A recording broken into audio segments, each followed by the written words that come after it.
நேரம் 6 மணி. இலங்கை ஒலிபரப்பு கூட்டுத்தாபனம் செய்திகள். செய்தி ஆசிரியர் MC நஜ்முதீன். வாசிப்பவர் AM தாஜ்.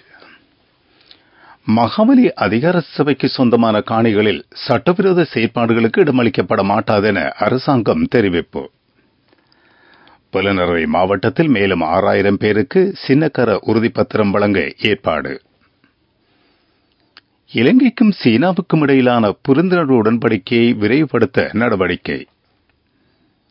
பஸ் கட்டணம் மறுசீரமைக்கப்பட மாட்டாது என போக்குவரத்து ஆணைக்குழு தெரிவிப்பு. சாதாரண தர பரீட்சைக்கான சகல ஏற்பாடுகளும் பூர்த்தி. அமெரிக்காவில் இஸ்ரேல் எதிர்ப்பு நடவடிக்கையில் ஈடுபட்டிருந்த மாணவர்கள் மீது போலீசார் தாக்குதல். மகாவலி அதிகார சபைக்கு சொந்தமான காணிகளில் சட்டவிரோத செயற்பாடுகளுக்கு இடமளிக்கப்பட மாட்டாது என பெருந்தோட்ட கைத்தொழில் மற்றும் மகாவலி அபிவிருத்தி அமைச்சர் லொஹான் ராத்பத்தே தெரிவித்துள்ளார். மகாவலி அதிகார சபைக்கு சொந்தமான காணிகள் தொடர்பான பிரச்சினைகளுக்கு உரிமைய வேலை திட்டத்திற்கு இணைவாக தீர்வு பெற்றுக் கொடுக்கப்படும் என்றும் அவர் கூறினார்.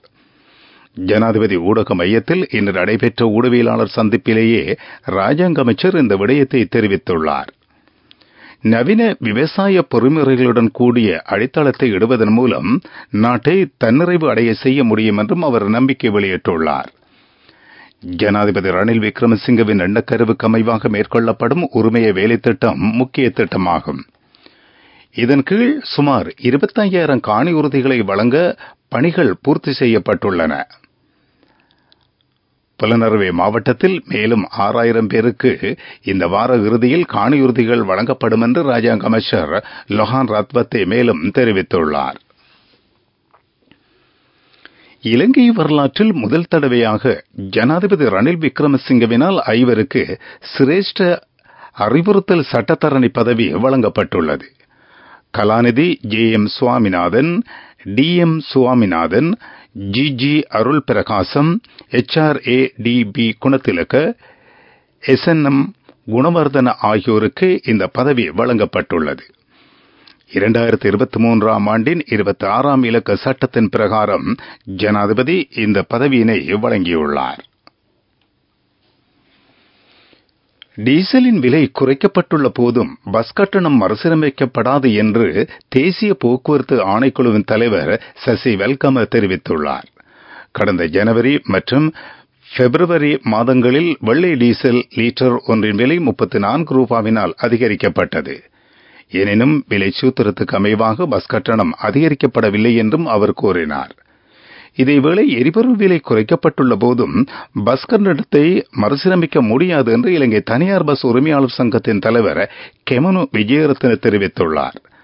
கடந்த காலங்களில் தனியார் பஸ் வண்டிகள் ஒரு லிட்டர் டீசலில் 27 ரூபாய் நஷ்டத்தில் சேவையை மேற்கொண்டதாகவும் அவர் தெரிவித்துள்ளார். வடமேல் மாகாணத்தின் புதிய ஆளுநராக நியமிக்கப்பட்டுள்ள நசீர் அஹமட் பிரதமர் தினேஷ் குணவர்தனவை சந்தித்து பேச்சுவார்த்தை நடத்தியுள்ளார். இந்த சந்திப்பு அலரி மாளிகையில் இடம்பெற்றது. நசீர் அஹமட் வடமேல் மாகாண சபையின் ஆளுநராக ஜனாதிபதி ரணில் விக்ரமசிங்கவின் முன்னிலையில் இன்று சத்திய பிரமாணம் செய்து கொண்டார். நீங்கள் கேட்டுக்கொண்டிருப்பது இலங்கை ஒலிபரப்பு கூட்டுத்தாபனத்தின் செய்திகள்.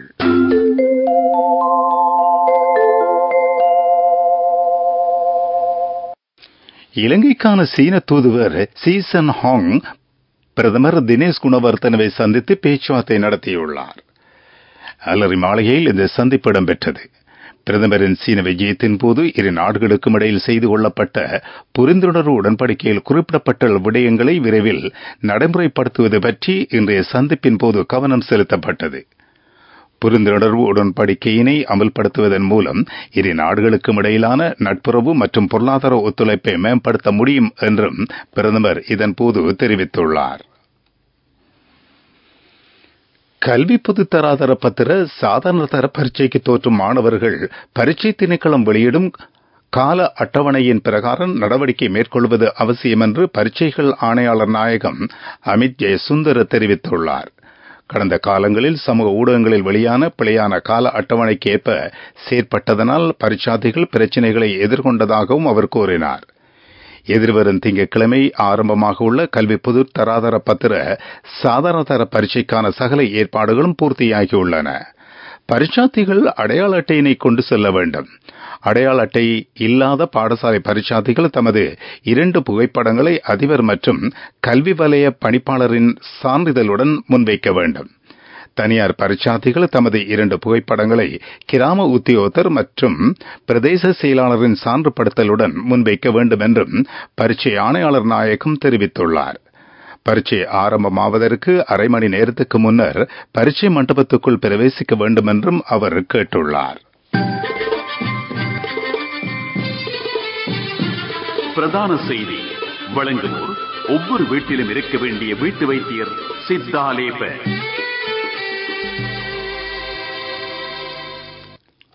கம்பா மாவட்டத்தில் அபிவிருத்தி திட்டங்களை முன்னெடுப்பதற்காக 2528 மில்லியன் ரூபாவுக்கும் அதிகமான நிதி ஒதுக்கப்பட உள்ளது. இந்த நிதி ஒதுக்கீட்டில் 2254 அபிவிருத்தி திட்டங்கள் மேற்கொள்ளப்படும். வேலை திட்டங்களை ஜூலை மாதம் 31ஆம் தேதிக்கு முன்னர் பூரணப்படுத்துமாறு அமைச்சர் பிரசன்ன ரணதுங்க மாவட்ட ஒருங்கிணைப்பு குழுவுக்கு ஆலோசனை வழங்கியுள்ளார். பிரதான செய்தி வழங்கியோர் ஒவ்வொரு வீட்டிலும் இருக்க வேண்டிய வீட்டு வைத்தியர் சித்தாலேப.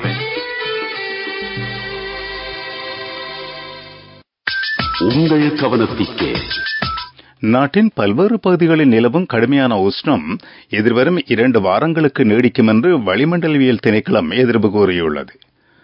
மழையுடன் கூடிய வானிலையை தொடர்ந்து உஷ்ணம் குறைவடையும் என எதிர்பார்க்கப்படுகிறது. கடுமையான உஷ்ணத்தை உணரும் போது பெருமளவு நீர் அருந்த வேண்டும். மர நிழல்களில் ஓய்வெடுக்குமாறும் கேட்டுக் கொள்ளப்பட்டுள்ளது. உலகச் செய்திகள்.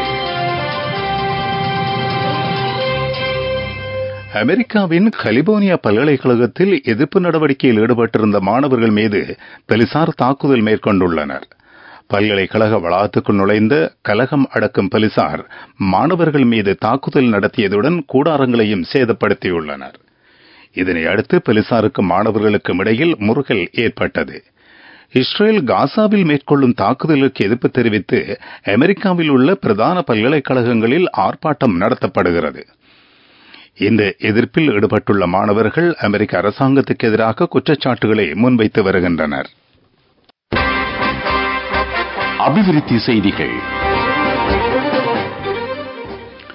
காங்கேசன்துறைக்கும் நாகப்பட்டினத்துக்கும் இடையிலான படகு சேவை இம்மாத நடுப்பகுதியில் மீண்டும் ஆரம்பிக்கப்படும் என்று இலங்கைக்கான இந்திய உயர்ஸ்தானிகர் சந்தோஷ் ஜா தெரிவித்துள்ளார். மட்டக்களப்புக்கு விஜயம் மேற்கொண்ட உயர்ஸ்தானிகர் ஊடகவியலாளர்களும் இந்த விடயத்தை தெரிவித்துள்ளார். விளையாட்டுச் செய்திகள். இந்திய பிரீமியர் லீக் கிரிக்கெட் சுற்றுத் தொடரின் 50வது போட்டி இன்று நடைபெறவுள்ளது.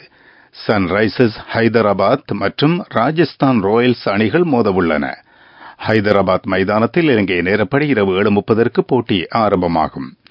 இதேவேளை பாகிஸ்தான் மற்றும் மேற்கிந்திய தீவுகள் மகளிர் கிரிக்கெட் அணிகளுக்கு இடையிலான 4வது T20 போட்டி இன்று இடம்பெறவுள்ளது. கராச்சி மைதானத்தில் இலங்கை நேரப்படி இரவு 8 மணிக்கு போட்டி ஆரம்பமாகும். துடிப்பான யூத்திற்கு லைஃபில் சேஞ்சுக்கு சரியாக செட் ஆகும். கண்கள் மூடி கண்ட கனவுகள் நிறைவேற யூத்திற்கு செட் ஆகும் ஃப்ரெண்ட்ஷிப் இதுதானே. NSBI இத்துரு மித்துரு அக்கவுண்ட் ட்ரீம் நிறைவேற சரியான பிளான். வர்த்தக செய்தி அனுசரணை. தேசிய சேமிப்பு வங்கி உங்கள் பணத்திற்கு பாதுகாப்பான இடம். இலங்கை மத்திய வங்கி இன்று வெளியிட்டுள்ள நாணய மாற்று வீதத்தின்படி அமெரிக்க டாலர் ஒன்றின் கொள்விலை $292.68, விற்பனை விலை $302.35, பிரித்தானிய பவுன் ஒன்றின் கொள்விலை $365.55, அதன் விற்பனை விலை $380.53. வர்த்தக செய்தி அனுசரணை. தேசிய சேமிப்பு வங்கி உங்கள் பணத்திற்கு பாதுகாப்பான துடிப்பான யூத்திற்கு லைஃபில் சேஞ்சுக்கு சரியாக செட் ஆகும். கண்கள் மூடி கண்ட கனவுகள் நிறைவேற யூத்திற்கு செட் ஆகும் ஃப்ரெண்ட்ஷிப் இதுதானே. NSBI இத்துரு மித்துரு அக்கவுண்ட் ட்ரீம் நிறைவேற சரியான பிளான். பொருளாதார செய்திகள். நாட்டில் MT2 என்ற அன்னாசி இனத்தை பயிரிடுமாறு விவசாய அமைச்சு விவசாயிகளுக்கு பணிப்புரை வழங்கியுள்ளது. விவசாயத்துறை நவீனமயப்படுத்தல் வேலை திட்டத்தின்படி இந்த திட்டம் நடைமுறைப்படுத்தப்படுகிறது. இந்த அன்னாசி இனத்தின் மூலம் கூடுதலான அறுவடை எதிர்பார்க்கப்படுகிறது. காலநிலை அறிக்கை. மேல் சப்ரகமு மத்திய மாகாணங்களிலும் காலி மாத்தறை ஆகிய மாவட்டங்களிலும் மழை இடியுடன் கூடிய மழை பெய்யலாம் என்று வளிமண்டலவிய திணைக்களம் தெரிவித்துள்ளது. இடியுடன் மழை பெய்யும் போது காற்றின் வேகம் அதிகரிக்கும். மேல் சப்ரகமு மத்திய மாகாணங்களிலும் காலி மாத்தறை ஆகிய மாவட்டங்களின் சில இடங்களில் நாளை காலை பனிப்பொழிவு காணப்படும் என்று திணைக்களம் விடுத்திருக்கும் அறிக்கையில் கூறப்பட்டுள்ளது. மீண்டும் தலைப்புச் செய்திகள். மகாபலி அதிகார சபைக்கு சொந்தமான காணிகளில் சட்டவிரோத செயற்பாடுகளுக்கு இடமளிக்கப்பட மாட்டாது என அரசாங்கம் தெரிவிப்பு. புலனறுவை மாவட்டத்தில் மேலும் 6000 பேருக்கு சின்னக்கர உறுதிப்பத்திரம் வழங்க ஏற்பாடு. இலங்கைக்கும் சீனாவுக்கும் இடையிலான புரிந்துணர்வு உடன்படிக்கையை விரைவுபடுத்த நடவடிக்கை. பஸ் கட்டணம் மறுசீரமைக்கப்பட மாட்டாது என போக்குவரத்து ஆணைக்குழு தெரிவிப்பு. சாதாரண தர பரீட்சைக்கான சகல ஏற்பாடுகளும் பூர்த்தி. அமெரிக்காவில் இஸ்ரேல் எதிர்ப்பு நடவடிக்கையில் ஈடுபட்டிருந்த மாணவர்கள் மீது போலீசார் தாக்குதல். இத்துடன் செய்திகள் முடிவடைந்தன. எமது அடுத்த பிரதான செய்தி இரவு 9 மணிக்கு.